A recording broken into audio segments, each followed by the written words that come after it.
Welcome to my channel. सभी को मेरा चैनल में स्वागत है। आज मी आलेली आहे सौंदर्य यल्लमा देवीची यात्रा। हे बघा, आज आम्ही पूजा व अर्चना करून आंघोळ वगैरे करून जे काय आहे ते परडीमध्ये सामान सगळं भरून परडीमध्ये जो नैवेद्य टाकलेला आहे, आता आम्ही जेवायला बसलो। जेवण झाल्याच्या नंतर आम्ही लगेच हॉटेलवरती गेलो। हे बघा, बघू शकता आम्ही आता हॉटेलमध्ये चाललो। हे बघा, लगेच आम्ही संध्याकाळी दर्शनासाठी गेलो। खूप गर्दी होती, अफाट गर्दी। एवढ्या गर्दीमध्ये थांबून जवळजवळ 4 तास ते 5 तास आम्ही लाईनीमध्ये होतो आणि आमचे पाय दुखू लागले। हे बघा तुम्ही, खूप गर्दी होती, खूप। ह्या देवीची खूप मान्यता आहे। हे बघा, हातामध्ये आम्ही परडी घेऊन रांगेमध्ये उभे आहोत। सर्वजण देवीच्या दर्शनाची ओढ घेऊन। ही देवी म्हणतात असं खूप कडक आहे, पण माझी खूप स्वाधीन आहे। सदैव भक्तांच्या पाठीशी उभी राहते, भक्तांच्या हाकेला राहते। बघू शकता तुम्ही। या चला चला चला। कोण आहे? आवाज देतो। काय आवाज देतो? बोल।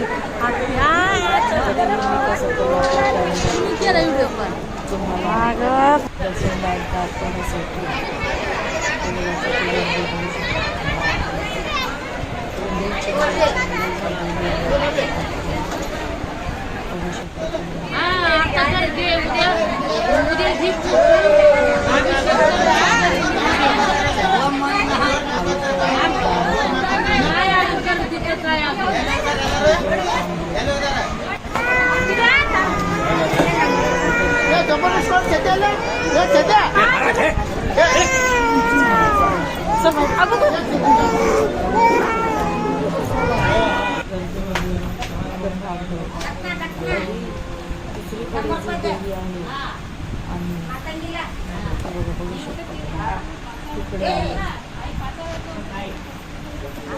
हे मातंगी बोलतात ह्यांना।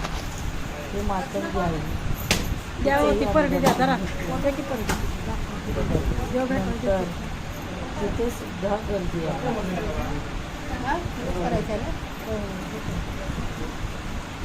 खूप छान दर्शन झालं आम्हाला।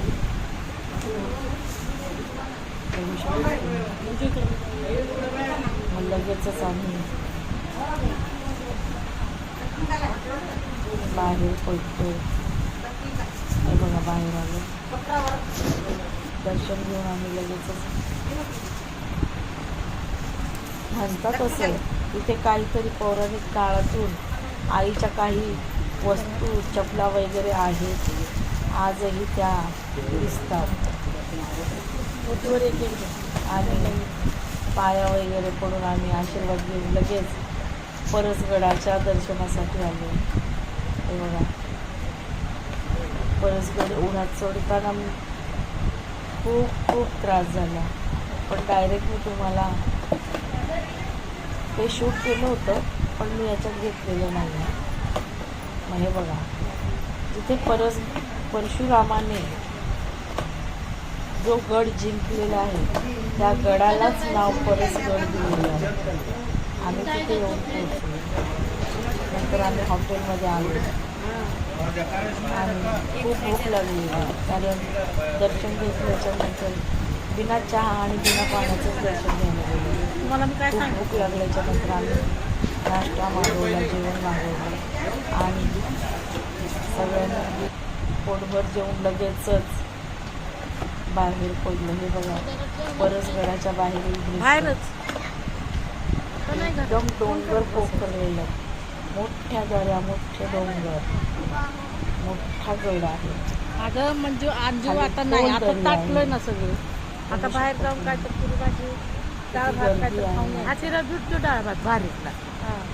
हे बघा, आता नाही काय खाय